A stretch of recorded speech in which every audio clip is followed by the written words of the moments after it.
students, this is the class of science of standard 8. In this class, we have to discuss another segment of the chapter 1, crop production and management. जैसा कि हम लोग जानते हैं कि class 8 में हम लोगों को फर्स्ट चैप्टर में क्रॉप प्रोडक्शन एंड मैनेजमेंट पढ़ना है. In fact, this chapter is including two segments. One is the agriculture and second one is animal husbandry. First segment agriculture, जिसका क्लास हम लोगों ने पहले कर लिया है, and today we will discuss the second segment of this chapter, that is animal husbandry.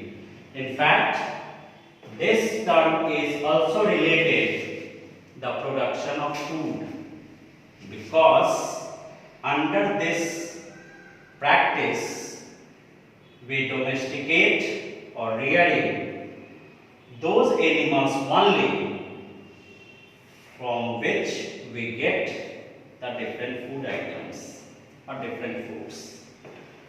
ऐसे हमारे सराउंडिंग्स में बहुत सारे एनिमल्स हैं, but all those animals are not related to the production of food for us.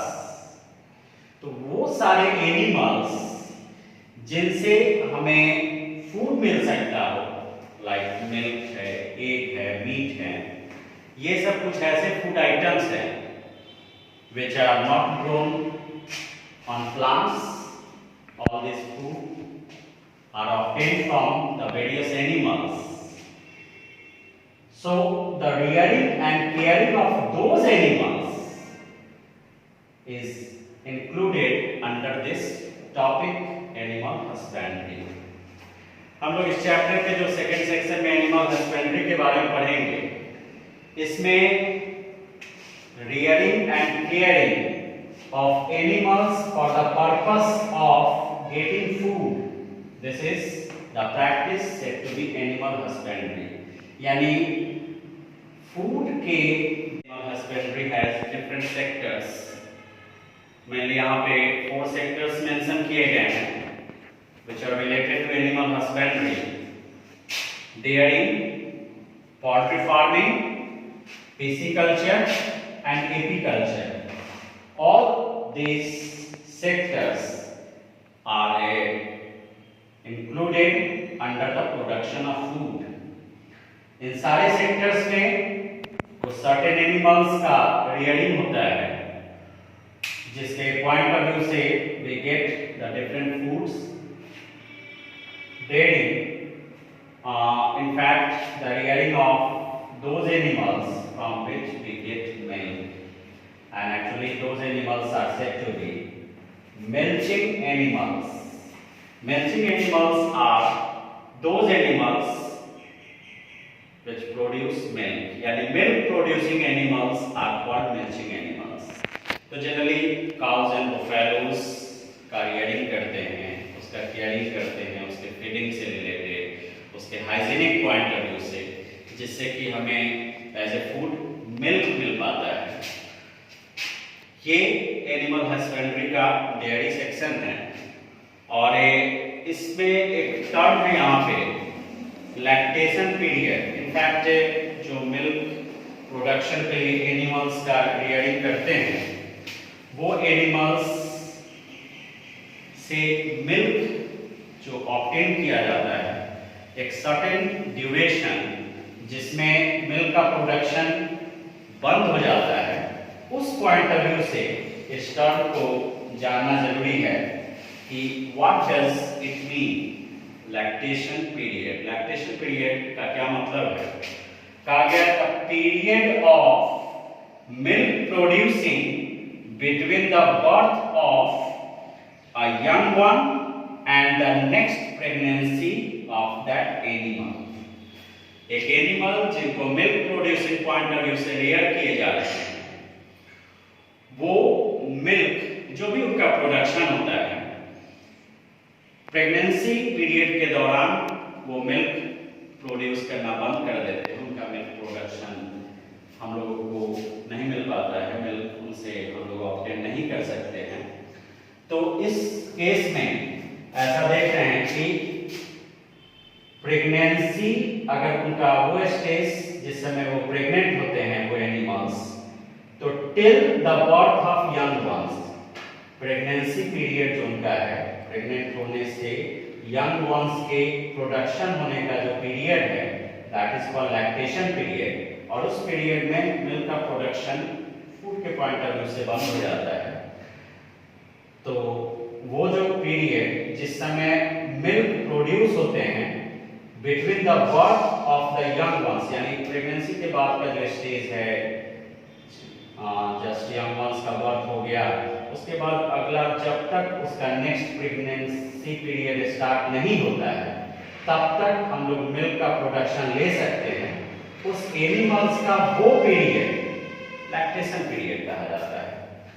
ये term इस dairy segment में समझना इसलिए जरूरी है ताकि ये हम जान पाए कि कोई भी एनिमल्स जो मिल्क प्रोड्यूसिंग एनिमल्स हैं, मिल्चिंग एनिमल्स हैं, वो अपने लाइफ में किस स्टेज में मिल्क का प्रोडक्शन बंद कर देते हैं, जिसके पॉइंट ऑफ व्यू से उनके रियरिंग करते समय हम इस बात को केयर कर सकें। Next one is poultry farming. This is related to the rearing of birds. इसमें बर्ड्स का रियरिंग होता है for getting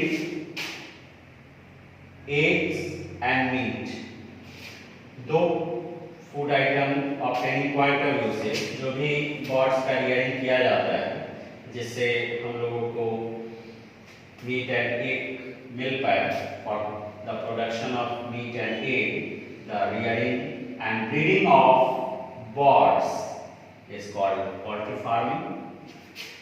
Next one is related to the production of fishes.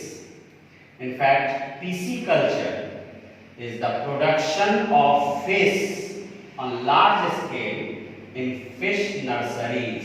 Fish nurseries is a special area where small sized fishes are collected and their requirement. Another sector of the animal husbandry is pisciculture, and actually it is related to the production of fish on large scale in fish nurseries. ये fish nurseries का क्या sense है? एक ऐसा area, एक ऐसा space जिसमें small size fish वगैरह को डाला जाता है, उनके जो न्यूट्रिएंट्स पॉइंट ऑफ व्यू से नीड है उनको सप्लाई किए जाते हैं, प्रोवाइड किए जाते हैं। देन आफ्टर वो ग्रो करते हैं और लार्ज साइज में जब आ जाते हैं, देन आफ्टर उसको फूड के तौर पर मार्केट में लाए जाते हैं, सेल किए जाते हैं, फूड के पॉइंट ऑफ व्यू से यूज करते हैं। तो ऐसे फिश नर्सरीज को हैचरीज कहा जाता है। Hatcheries is the site where the production of fish on large scale, एक ऐसा साइट जहां पे लार्ज स्केल पे फिशेस को प्रोड्यूस किए जाते हैं, उनका प्रोडक्शन किया जाता है। This is pisciculture. तो यहाँ पे फिश का रियरिंग होना लार्ज स्केल पर, जिससे एक फूड फिश अवेलेबल हो पाए हमारे लिए, दिस इज कॉल्ड पिसिकल्चर। ये भी एनिमल हस्बेंड्री का एक पार्ट है, क्योंकि इस प्रैक्टिस के थ्रू हम लोग एक फूड आइटम फिश ऑब्टेन कर पाते हैं, उनका प्रोडक्शन कर पाते हैं। इस सेगमेंट का नेक्स्ट सेक्टर है apiculture. You know honey, honey is also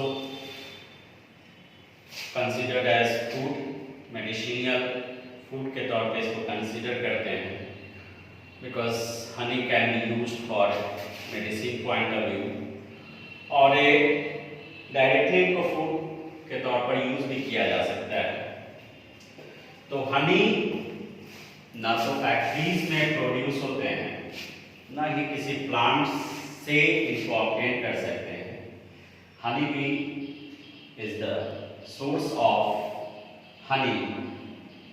Honey obtain करने के लिए हनी बीज का रियरिंग लार्ज स्केल पर करने की ज़रूरत है।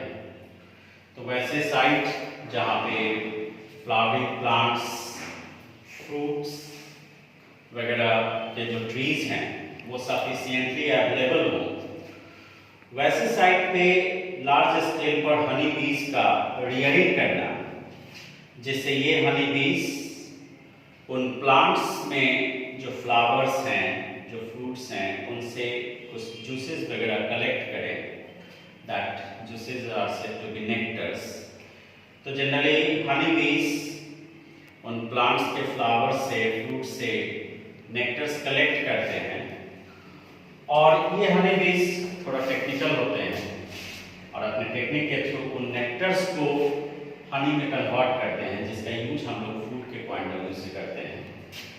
तो इस तरह के हनी बीज का रियरिंग लार्ज स्केल पर करना for getting Honey, this is called apiculture. इस तरह के प्रैक्टिस को एपीकल्चर कहते हैं। और इसमें जो हनी बीज इन्वॉल्व होते हैं, उन हनी बीज का लाइफ स्पैन अगर देखा जाए लाइफ साइकिल के पॉइंट ऑफ व्यू से, तो वो है 16 डेज का। 16 डेज का उनका लाइफ साइकिल है, जिसमें 4 स्टेजेस इन्वॉल्व हैं। यहाँ पे ये स्टार मार्क के थ्रू इस बात को डिक्लेयर किया गया है। The life cycle of honey bee last 16 days through 4 stages. एक हनी बी का लाइफ साइकिल 4 स्टेजेस में कंप्लीट होते हैं, और ऐसा कंप्लीट होने में, ये साइकिल कंप्लीट होने में टोटल 16 डेज का ड्यूरेशन लगता है। ये यहाँ पे इन स्टेजेस को डे वाइज रिप्रेजेंट किया जा रहा है। हनी बी के लाइफ साइकिल का फर्स्ट स्टेज एग से स्टार्ट होता है, जिस समय हनी बीज एग लेइंग करते हैं। वो एग आफ्टर 3 डेज लार्वा में कन्वर्ट हो जाते हैं, and that larva is converted into pupa after 6 days, and finally this pupa is converted into adult honey bee in 7 days. So 3 plus 6, 9 plus 7, 16. In 16 days में ये egg से एक adult honey bee तैयार हो जाते हैं, एंड देन आफ्टर वो फिर एटमॉस्फेयर में ओपनली नेक्टर को कलेक्ट करते हैं, हनी में कन्वर्ट करते हैं। तो this life cycle is considered under the sector apiculture. तो इस तरीके से 4th सेक्टर में हम देख रहे हैं कि हनी बीज का रियरिंग करके एक valuable food honey can be obtained by us. So these are 4 sectors of animal husbandry. First sector से as a food हम लोगों को मिल्क मिल रहा है।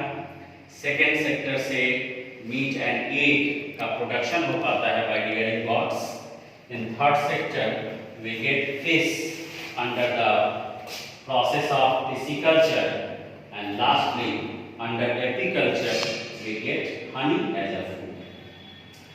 तो ये एनिमल हस्बेंड्री हमारे फूड नीड्स को फुलफिल करने में एक इम्पॉर्टेंट प्रैक्टिस के पॉइंट ऑफ व्यू से कंसीडर होते हैं। So animal husbandry is said to be the part of agriculture also. इसीलिए इसको एग्रीकल्चर का पार्ट कंसीडर किया जाता है। और इस एक्सप्लेनेशन में हम लोगों ने ऐसा देखा है कि इनमें उन्हीं एनिमल्स को इंक्लूड किए जा रहे हैं जिनसे कोई ना कोई फूड मिल रहा है। So conclusively we can say that animal husbandry is the rearing and caring of animals